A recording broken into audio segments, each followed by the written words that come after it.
ఏడుమల్లెలెత్తి సుకుమారికి ఎంత కష్టం వచ్చింది నాయనో.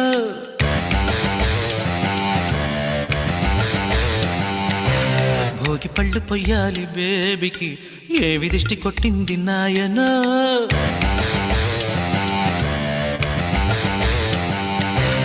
ముగ్గులెట్టు ముచ్చట్లలో ముచ్చమెట్లు పట్టాయిరో. మంచుగొట్లు ఆ బుగ్గలో అగ్గి చుక్కలైనాయిరో.